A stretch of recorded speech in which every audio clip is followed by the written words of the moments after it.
טוב, קודם כל, בוקר טוב. בוקר אור. Hashem, נעשה ונצליח. On a à peine le temps de faire un shiur pour aujourd'hui. On est le 21 août, mardi, et le Yud du mois de Ani le Dodi Bedodili. Le mois d'Elul. Haim Tovim ou Shalom. Konem Kol, Mizvat Akarat Atov. J'aimerais remercier pour leur soutien Olivier Hayat, Hashem Yishmor Hayou, Haim Tovim ou Shalom. Appelez Ouzga, je ne sais toujours pas qui c'est celui-là, il est très sympathique. Anne-Sophie Ochayon, Esther Sidbon, 2 secondes, et Jonathan Bar David Ayakar. שכל ברכת התורה תחולו עליכם ובכל אשר לכם לחיים טובים ושלום בין בארץ ישראל בין בחוץ לארץ. Un shiur dédié tout particulièrement puisque nous sommes le 7e jour aujourd'hui de Yona ben Yaakov et Mishpachat ben Gozi. Ruach Hashem tenachenu began Eden el yom lechol shovim imo. Foi shelema pour la liste que nous avons et pour tous les malades d'Israël, Moratimi Akdosha bat Rachaya bat Miriam, Sarah Taleh bat Efrat Miriam. יפה ז'ונה בת שמש, דוד, חיים בן נועה, אזקיאל, יצחק, חיים בן רבקה, אסתר, רחל, ולרי, אפרת, בת ארלט, קוויקה, רבקה, אשר סטפן בן משה ז'מי, שרה ז'יזל בת לואיז, לאה בת קמחה, דרי, יוסף ג'רר בן ג'ולי, ופן ג'ולו בן יסמין ידן, מיכאל בן לאה, יהודה בן אליהו סייד, ג'ואל מרים בת שרה, אורה בת, מרים זוהרה, אדל, רות בת לטיסיה, שרה חיים, אהרון לב בן רבקה, אפרת יהודית, יעל בת רות, מורגן הפרל ארוחה לבת ניילי אנלוסקי, אסתר בת שרה לבית בן זקן, דוב שמעון בן ציון בר רודומר, שרה בת ססיה, היקרה עדנה בת נירינה. לאלף אלפי הבדלים לעילוי נשמת מזל בת שמחה עטיה, אביאן רוחמה בת מסעודה, פליקס בן אסתר, רבקה בת מרים פרטוש, דני לאון יהודה חיים בן מסעודה חג'אז', עליו השלום, נתן לוין ברדה, סרג' יהודה בן קלמנטין, גבריאל דוד Gabriel Ben Suzanne, Mazal, Esther Chaya Bat Zouiza. Le Kol Mété Israël, Amen. Tov, en si peu de temps, je ne sais pas ce que je peux raconter. On va prendre dans le Sefer Amidot de Rabbeinu un Mahamar, on va essayer de voir ce qu'on va faire ensemble. Pour Julie Bat Myriam. Julie Bat Myriam. רפואה שלמה. רפואת הנפש ורפואת הגוף. כל המתוודה יש לו חלק לעולם הבא. Tout celui qui est capable, dit Rabbeinu, de reconnaître ses fautes, c'est déjà une darga me'od gvoa. On ne se rend pas compte à quel point de savoir dire mechila, pas simplement mechila, de savoir dire qu'on a eu tort, זה כבר מובטח לו, dit Rabbi Nachman, שהוא בן העולם הבא. מבחינת הכרת הטוב. מה הסיבה לזה? D'après vous, M. Lévy, vous qui êtes un spécialiste de la philosophie juive, pourquoi Dafka, celui qui serait mitvadé, il serait déjà un pied de l'Olam Haba? Quel rapport entre l'un et l'autre? Comme on n'a pas le temps, je vous réponds tout de suite. Ma? Il y a plus de 4 régime contre nous. Ah, tu fais allusion à ce qu'écrit le Ben Ishraï dans le parachat de Devarim.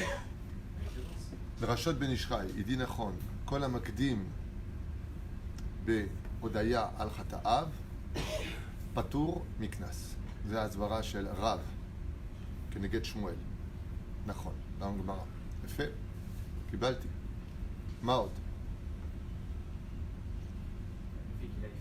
מרדכי, à part le fait d'être comme ça, parce que tu as fait à cause du mazgan. מה? למה? מה הקשר בזה? que la personne, elle dit j'ai eu tort, il dit חטאתי אביתי פשעתי ברחתי נמאס לי, מה הקשר לחלק לעולם הבא? מה? Parce que la fois vous avez dit que dans un accepteur c'est de faire des choix. Et de faire des choix. C'est la base des bases. Pour avoir un shalom, il faut d'abord demander pardon. On ne peut pas devoir quelque chose à quelqu'un, lui faire du mal et lui dire lui on fait la paix. C'est pas possible. Pourquoi? Parce que la base du shalom, c'est la reconnaissance de ce qui ne va pas. C'est la différence entre un spécialiste du shalom bayit et une grand-mère. Une grand-mère, elle va déplacer le problème. Bon, miskin, c'est pas grave, pardonne-lui. Tandis qu'un spécialiste du shalom bayit, il va retourner dans le shoresh du problème. Tu comprends? C'est une nouvelle page. C'est une nouvelle page. Ma kesher. Alors, comme on n'a pas le temps, je vais donner la réponse. Le kesher vient du fait que le monde a été créé pour une dimension qu'on a oubliée. Quand Adam et Ève étaient avant la faute, la division entre le monde du bien et du mal ne faisait qu'un.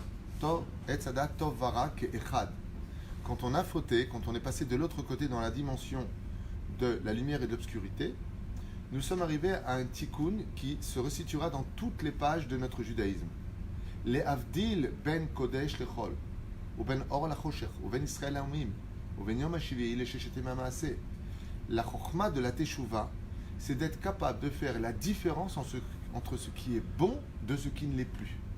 C'est pour ça qu'en 2018 de l'ère vulgaire, quand tu vois des gens qui sont mamash dans la avera, dans l'interdit absolu, que ce soit le manque de pudeur, le lachon arabe, chofshi chochi, dans l'homosexualité, dans le mensonge au téléphone, dans toutes ces catégories qui sont mamash, ra, mina shoresh, ils ne voient plus la différence. Donc, ils ne peuvent plus faire teshuva. Donc, ils ne réparent pas le monde. Dans l'absolu, tout est pour le bien. Comment se fait-il qu'aujourd'hui, alors que dans toutes les générations, prenons simplement l'époque de nos parents, où quand une fille sortait en jupe courte, on nous disait « Mais attends, ça va pas ta tête, va t'habiller ». Je parle de nos parents, ils n'étaient pas dans la Torah. Mais il y avait une connaissance entre le bien et le mal qui était flagrante. Comme aujourd'hui, on arrive à la fin du tikkun, on est dans un monde de transition à l'heure de la faute originelle. Donc on est vraiment à la veille, mamash de la Géoula. Pourquoi ? Parce qu'on a perdu le date.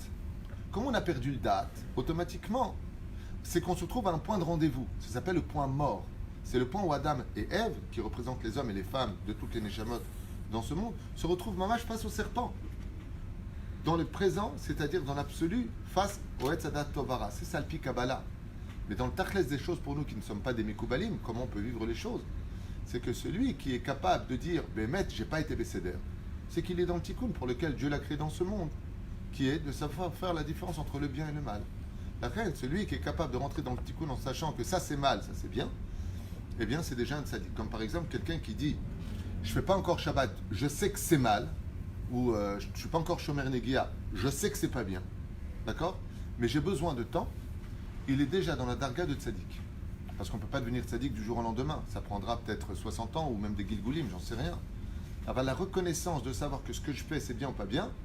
Par exemple, Dougma, tu dis à quelqu'un, ah tu fais un shidur super, dans quoi tu travailles ? Je suis dans le forex. Le mec lui dit ouvertement, chofshi chochi. Alors tu lui dis, ah t'arnaques des gens ? Ouais, si vous voulez. C'est ça. Le mec il a une kippa, il a donné nous, moreno, verabeno, melachamashram, il n'y a pas de problème. Lui il a un très très gros dilemme. Peut-être qu'il va donner du maaser dans des mosdot toraniot. Alors, Yeshimatzpun Tov, après tout quoi ? Je gagne ma vie, j'ai acheté une maison à ma mère, j'ai acheté une villa à ma maîtresse, j'ai acheté un ilodem, toutes sortes de choses. Parce que le shoresh du Olam Haba, il est tamoun, il est inscrit dans la différence entre le bien et le mal. Si tu n'es pas conscient de cela, tu ne peux pas y arriver. Pour y arriver, tu as besoin d'un livre de chevet. Ça s'appelle comment ? Laisse tomber. Maurice Ben Gauzy, Ayakar numéro 2. Depuis que j'ai eu le mérite de marier son fils, belle roupa, bien énorme. Il n'a pas jeté le disque de la Kala qui dit je t'aimerai pour la vie, quoi que tu fasses. Il ne faut jamais jeter ce disque. Dès qu'il y a une embrouille, tu le mets à la maison.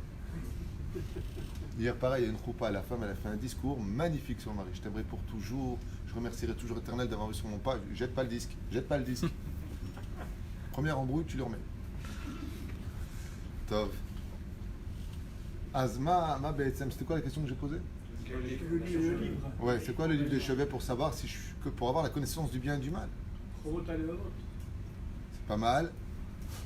Rabbeinu était un peu, pas contre ce livre, mais il le discute ce livre. Mao. Bon, on n'a pas le temps, c'est le Shulchan Aruch. Bli Shulchan Aruch, tu ne sauras jamais ce qui est bien de mal. C'est pour ça que le Shulchan Aruch, comme disait Maran, Arav Ovadia Yosef Zatzal, Zkuto Dagan Aleinu, ça doit être le livre qui est tout le temps à côté de ton lit. Tu dors pas sans des lois.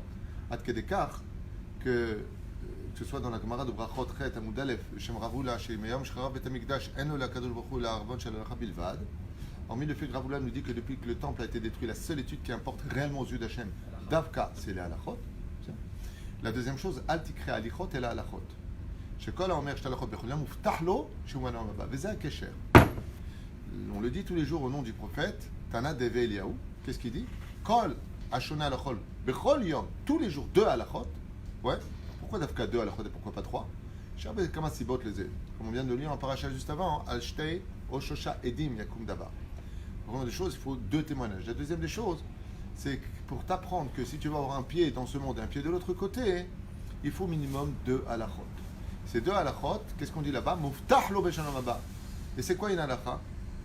C'est ce qu'il dit Rabbeinu ici. Rabbeinu vient nous enseigner en quelques mots tout ce que je viens de vous expliquer. Ça, c'est la gdoula d'un grand Torah. C'est de dire très peu de mots qui s'expliquent avec beaucoup de livres. Pas comme les politiciens qui disent beaucoup de choses et qui se traduisent en qu'est-ce qu'il a dit, 2 mots. C'est toute la différence. Ça va, Maurice? Au revoir. Velachen, le Perouch Hadavar, que tout celui qui est capable de les hitvadot, c'est-à-dire de reconnaître qu'il n'est pas Besséder, Az Bezrat Hashem, Yeshlo, Chelek L'Olam Haba, parce qu'il est déjà dans le tikkun pour lequel Dieu l'a créé, c'est de faire la différence entre le bon et le mauvais. Et c'est pour cela qu'il y a un jour commémoratif, le seul jour, unique jour de l'année juive, où on redevient Adam et Ève avant la faute, où le bien et le mal ne sont pas à distinguer. C'est un truc de fou. Il y a un seul jour dans l'année où le bien et le mal ne sont pas à distinguer. Ça veut dire qu'on va pas aller, qu'on va se plonger dans la faute. Mais ça veut dire qu'on nous demande de ne plus faire la différence, de rester neutre, mais de ne plus faire la différence entre le bien et le mal. C'est le jour de Purim. Kippour est né en conséquence de la faute au niveau du pshat, du vaudor, au niveau du drash, de la faute originelle. Lumière éteinte par Ève, socle, matière par la faute du vaudor des hommes. C'est pour ça qu'on va préparer, nous, les lumières pour nos épouses, dans le matériel, préparer, moucher les lumières. La femme vient réaviver les lumières de ce qu'elle a éteint dans la faute originelle en tant que couple. C'est pour ça que hommes et femmes, selon la chita du Gaon de Vilna, où l'homme c'est 248 membres, la femme 252 membres, ouais, Gematria, ner, 500. Quand tu les allumes, explique le Ben Ishraï, ensemble, c'est l'homme et la femme qui se réparent à travers les 2 bougies, qui sont Nefesh Roar, Ner, et t'allumes la Neshama. C'est-à-dire que l'essence même de la connexion entre l'homme et la matérialité, c'est la préparation des bougies de Shabbat, et la femme vient allumer la spiritualité. Et la reine, quand on est capable de faire la différence entre la matérialité, la spiritualité, le bien, le mal, le kasher, de ce qui n'est pas, le tahor, la pureté de ce qui n'est pas, alors on est déjà sur le bon chemin du tikkun. Si on n'est plus capable de faire la différence, on est descendu plus bas qu'un animal. Parce que tu parlais du chovot et levavot, c'est que là-bas, que la vache n'ira pas brouter de l'herbe là où il y a des ronces, par exemple. Parce qu'elle sait faire la différence entre ce qui est bon pour elle de ce qui n'est pas. Le Rambam dans les Chodéot, il dit, il y a 2 animaux qui ne savent pas faire la différence entre le bien et le mal. Le chien et le chamor. Ne sois pas ni comme le chien ni le chamor, qui ne mangent que ce qui est bon à leur palais. Qu'est-ce que veut dire le Rambam ici? Moshe va Moshe local de Moshe, Rabbi Moshe Maimon.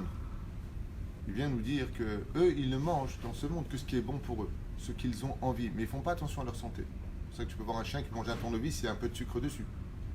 Tu as alors au chef que ça va te faire. Tu as un instinct animal. La reine Koteb Rambam, celui qui ne sait plus faire la distinction entre l'un et l'autre, Mitgalgel, on ne parle pas de Gilgulim, le Rambam, de mettre la mythe. On va le Rezal, Ken, il en parle.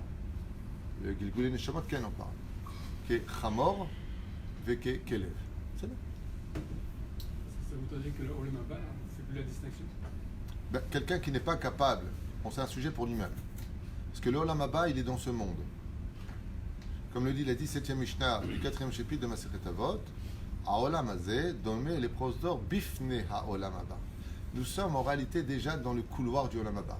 Donc, le Olam Haba, ce n'est pas quelque chose qui est loin, c'est quelque chose qui est tapis à nos portes aujourd'hui, parce que seul celui qui aura été heureux dans ce monde aura le Olam Haba. C'est là. Enseignement du Gaon de Vilna. Rabbi Vilna dit, celui qui aura été triste dans ce monde, tu peux être certain qu'il n'a pas le Olam Haba. Et celui qui aura été sa mère dans ce monde, okay, lui, il est déjà dans l'Olam Haba. C'est pour ça que le Olam Haba, on peut le traduire de 2 façons. Olam Haba, mais c'est aussi du présent. Par exemple, quand quelqu'un vient, tu lui dis, oh, Baruch, Abba. Abba ne veut pas dire Dafka Ksheavo, et là, Choupo. C'est la différence. Hein? C'est pour ça qu'en français, c'est un 8 qui, si tu fais un rond séparé d'un rond, ça fait 2-0. En français, il y a un très grand moussard à prendre de cela. C'est que le 8, c'est 2 ronds qui sont reliés en une seule entité, mais c'est 2 ronds quand même, c'est-à-dire 2 mondes. Et en hébreu, c'est le chet. Chet, c'est une porte. Il y a juste une porte à franchir pour aller au Olam Haba. Et c'est encore un sujet que ça demanderait par contre 1h30 voire 2 heures de cours.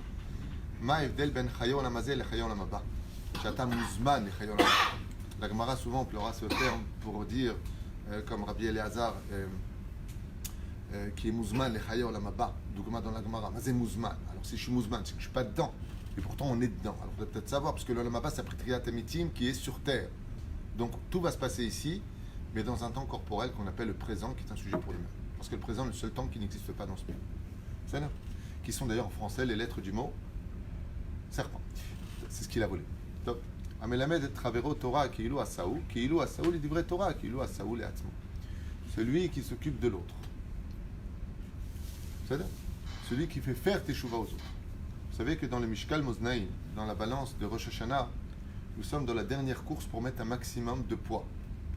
Si on était conscient de cela, on courrait faire des mitzvot. Même à 160 km/h. On courrait faire des mitzvot. Lama. Parce que Behemet, quand vient le din, comme on le dit dans la 24e Mishnah du 4e chapitre de Masechet Avot, au nom de Rabbi Elazar HaKapar, les gens ne le savent peut-être pas, mais si tu as 99,99 srouyot dans le monde d'en haut, tu as donc 0,1% d'Avera. Shemetz, chez l'Avera, ça s'appelle. Tu ne peux pas rentrer au Lamaba. Pour rentrer au Lamaba, il faut Me'achuz Torah. C'est pour ça que Dieu en a fait une paracha qui s'appelle la paracha de Vaïtranan. Pourquoi tu fais une chose pareille? Ou juste avant, parce qu'il a frappé le rocher. Je ne comprends pas. Moshe Rabbeinu, il a fait un sans faute. Il a pris la défense du peuple. Il s'est sacrifié pour lui. Il a laissé tomber le kavod, les honneurs. Berpatiout l'âme Israël. Il avait de l'empathie pour nous. Parce qu'il a frappé un rocher, c'est tout ce que tu as trouvé à faire, il perd tout. Il ne rentre pas en Israël, parce que ne pas rentrer en Israël, c'est tout perdre. Les gens ne le savent pas encore, bientôt ils le sauront. Mais la reine, pourquoi Dieu il fait ça? Pourquoi il nous choque de cette façon-là? Tout simplement pour nous apprendre qu'on ne l'achète pas parce qu'on fait Torah au mitzvot. Il faut me'achuz. Maintenant, comment on fait me'achuz? Il faut rajouter un maximum. C'est pour cela que Dieu nous a rajouté les mitzvot. Rabbi Hanania ben Akash omer, Ratsa Akadosh Baruch Hu les zakot et Israël, les fichach irba. La même Torah mitzvot. Pas shoot. Parce que Dieu il a voulu nous donner la possibilité d'avoir un maximum de Torah mitzvot. Donc on doit faire un maximum de Torah mitzvot. Comme on n'a pas le salaire du poids de chaque mitzvah, on ne sait pas. Alors toutes les mitzvot sont à prendre, surtout pour ce mois particulier. Surtout pour ce mois tout particulièrement. Shadam lo yavo Aaron lifnei Hashem. On doit mettre un maximum de mitzvot. Qu'est-ce que font les mitzvot? C'est un jeu un petit peu spécial. L'Elef Alpha Avdalim, j'aime bien me servir de la bêtise pour servir le Créateur. Parce que je dis toujours que même les rois ont des fous. Il y a un jeu qui s'appelle Pac-Man. Ça marche? Pac-Man. Quand il y a des avérotes, elles mangent les autres. Vous savez, des trucs blancs là qui courent, là, je sais pas quoi. C'est pareil exactement pour les mitzvot. Quand tu fais des grandes mitzvot, elles rassasient les avérotes. De quoi se nourrissent les avérotes? Comme ça, c'est marqué dans Sifrim et Koubalim. Nos avérotes se nourrissent de nos mitzvot parce qu'ils ont faim. Donne-moi à manger. Ou ils te bouffent, ou ils mangent tes mitzvot. Ou ils te mangent toi, ou ils mangent les mitzvot que tu fais. C'est ça?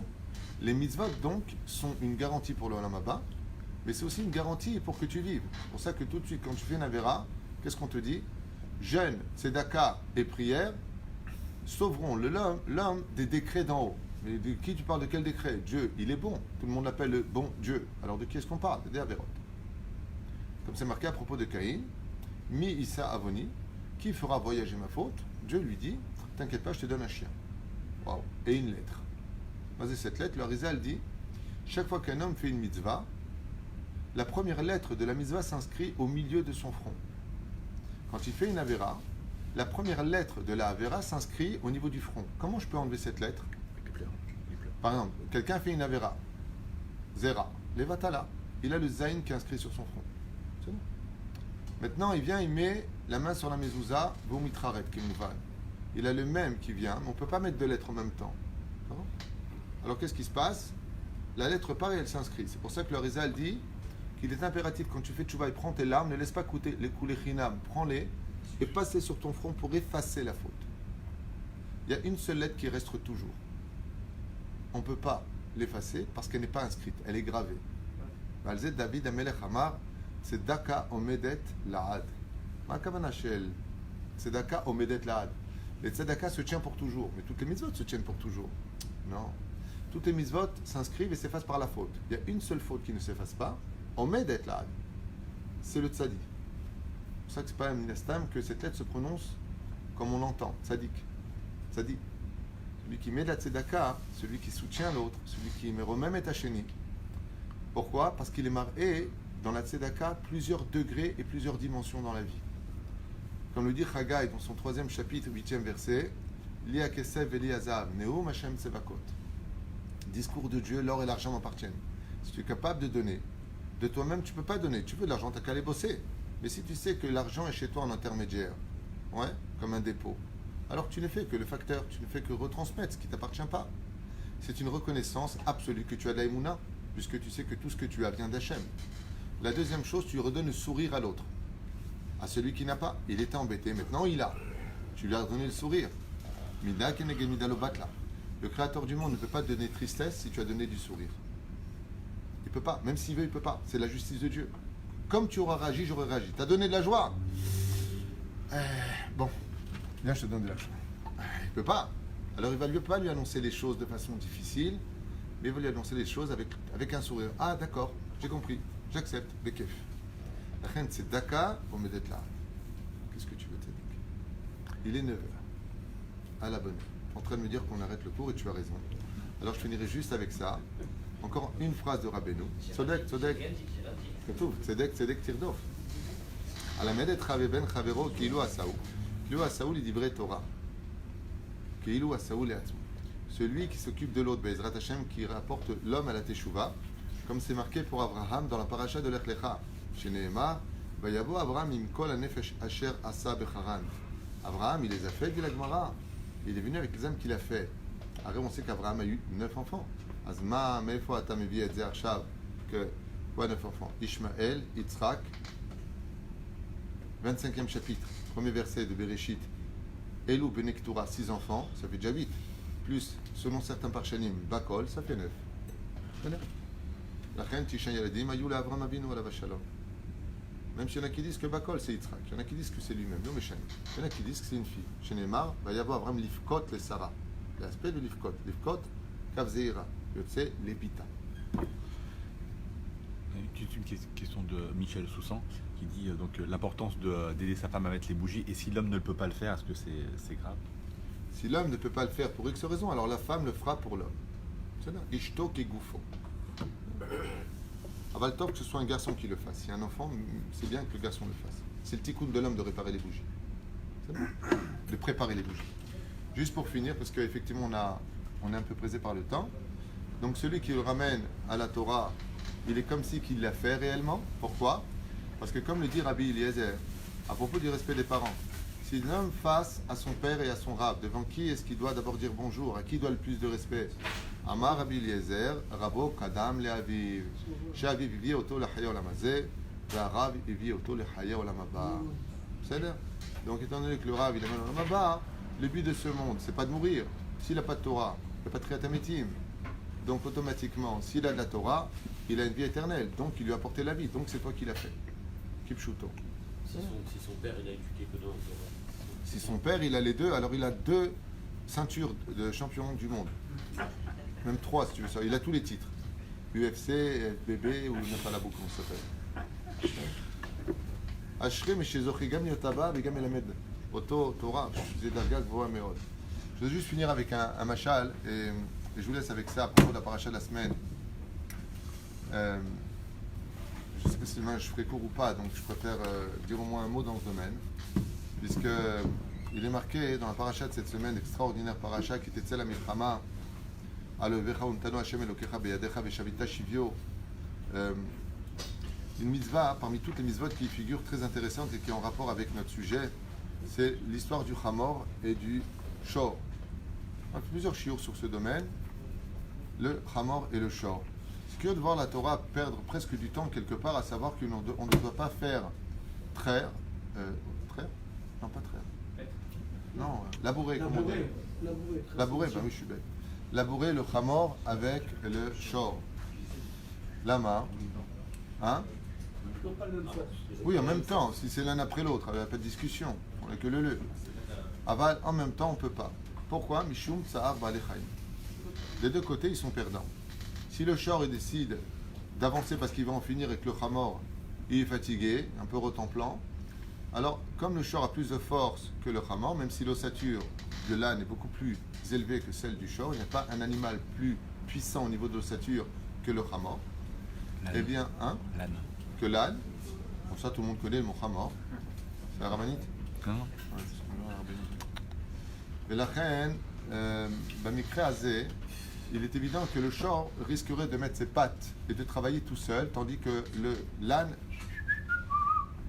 de l'autre côté, il y en a un qui mange et un autre qui ne mange pas, ce qu'on appelle un ruminant. Pour faire de lui un animal cachère, il doit être ruminant. Alors il a les boules. D'un côté, le shor, lui, il rumine. Il ramène sa nourriture et il la mâche. Ce qui fait que l'autre, quand il le voit mâcher, il a les boules. Il dit quoi, tu manges? Qu'est-ce que tu manges? Il laisse tomber, c'est trop profond. C'est bien d'en haut. Machlou machal et ma'adavar domé. Ramim donne une image à quoi ça ressemble, pourquoi cette mitzvah est si importante et qu'elle se lit toujours pendant le mois de Elul. Pourquoi? D'abord pour t'enseigner que ne prends pas les choses à la légère de faire un kal vachomer. Si la Torah nous met en garde sur le fait de ne pas faire tsar balechaim, de ne pas laisser un animal souffrir plus que l'autre, qu'il n'y ait pas d'injustice, même au niveau des animaux. C'est pour ça que dans le livre de Yona qu'on lit à Mincha comme Haftara de Yom Kippourim, qui fait tchouva dans le livre de Yona? Yona, c'est sûr qu'il fait tchouva, le roi de Ninvé, sa reine et tout le monde. Ça paraît encore explicable, mais c'est pas ce qui a marqué. Ça, on l'a déjà dit. On n'a pas le temps. Qui fait tchouva dans le livre de Yona? Qu'est-ce qui est choquant dans le livre de Yona? On n'a pas le temps. Hein? C'est la ville de Ninive, d'accord, mais qu'est-ce qu'il y a de choquant? C'est pas choquant, quelque part ça peut s'expliquer. Bon, ils ont vu des choses. Non, ce qui est choquant, c'est que les animaux, c'est marqué noir sur blanc, eux aussi font tchouva. C'est ça qui est choquant. Et c'est relié d'Afka à la paracha. Pourquoi ils font tchouva? J'ai expliqué ça l'an dernier dans un shiur sur le livre de Yona. C'est le Me'od Amok. Pour ça, il faut revenir à la paracha de Noir pour comprendre le livre de Yona. Aval Bekitsur Velaïnyan, tout le sujet des animaux qui font tchouva vient nous appeler que si un animal il sait revenir, comme on l'a lu au nom d'Isaïe, l'âne il sait revenir vers son maître, le shor il sait revenir vers son maître. Toi tu ne sais pas revenir vers ton maître. Azmashlu Machal et Ma'adavar Domé, une très belle métaphore qui expliquait un jour, on raconte, pas une métaphore, une histoire qui s'est passée Bemagbil, la Misva Azot. Un jour un jeune rave est arrivé dans la ville et il a remarqué qu'il y avait que des pauvres par terre qui étaient assis et qui demandaient le monde, mais personne n'était là, il n'y avait personne de présent. Il a demandé aux pauvres pourquoi la ville est vide. Il a dit parce que le Rav Arashi de la ville, le grand Rav, marie aujourd'hui sa fille, c'est Mantov Mazel Tov, et il a invité tout le monde. Je dis alors pourquoi s'il a invité tout le monde? Vous êtes là? Il dit parce qu'on lui fait honte. Ah, c'était pendant la paracha de Kitetse. Elle dit alors venez avec moi. Quand il est arrivé là-bas devant cette très très grande villa du Rav Arashi, et qu'il entendait comme ça la musique et les gens qui festoyaient, il a demandé au chômeur de Shomrim qui était devant la porte de bien vouloir le laisser rentrer. Il lui a demandé s'il avait la carte d'invitation. Il lui a dit non, mais annoncez à votre Rav qu'Atamit Racham est à la porte. Quand on est parti, il lui a annoncé le Rav lui-même est venu le rencontrer. Il lui a dit shalom, de quelle ville il était, et il l'a reçu. Il a laissé les pauvres, bien entendu, de côté sans qu'il les voie. Et en pleine discussion, alors qu'il était assis à la table d'honneur, ce jeune Talmid Racham s'adressa au Rav Arashi et lui dit Ma'inyan shel shor v'chamor, de ne pas les laisser labourer ensemble. Il lui a dit Mishum tsar balechaim. Il lui a répondu le Rav Kanira puis Kabbalah, il y a beaucoup d'explications. Il a dit Kabbalah nilo yodea. Kabbalah je ne connais pas, mais peut-être que tu peux me donner une explication. Il lui a dit quand le shor il rumine, pendant qu'il travaille, le hamor à côté, il souffre de cela parce qu'il ne peut pas manger. Il lui dit mais d'où tu as à manger? Il se plaint vers le Créateur du monde. Il lui a dit Oufren, comment est-ce que toi tu peux festoyer avec autant de poulet et de viande alors que tu as laissé des pauvres dans la ville qui eux ont très très faim? Il a fait Isbarta, il a fait Doresh, Naïm et Kayem. Heureux celui qui étudie la Torah mais qui la vit cette Torah-là. Tout de suite ils ont fait rentrer tous les pauvres qui attendaient de l'autre côté du mur dans la Séouda. Ainsi nous dit Akadosh Baruch Hu dans le mois de Elul. Adam tzarich mamash la'amis mitzvot à la mishkal. Il doit mettre un maximum de mitzvot. De quoi est-ce qu'on parle? Surtout pense aux pauvres, parce que le jour où viendra le jugement Rosh Hashanah, tu vas venir toi comme un pauvre, dénudé de toutes tes mitzvot à cause des avérotes qui vont les manger avant de monter. La reine habille les pauvres, c'est mettre le maximum de mishkal dans le mois de Elul. Netinat tzedaka tatzil mimad. Les amash yitkavnu rabotenu alem shalom. que pour le Moussar du mois de Elul. Pourquoi cette mitzvah d'Afka est marquée qui était la milchama, quand tu sortiras en guerre, dans cette guerre de justice entre le bien et le mal, tu as un maximum de pauvres dans tes poches, c'est-à-dire des personnes qui te donnent le srout de pouvoir les aider, afin que Bezrat Hashem, tu puisses les habiller et eux aussi soient assis à la table du roi des morts. Kol Tov et les travaux. Zach Baro. Donne-moi son nom.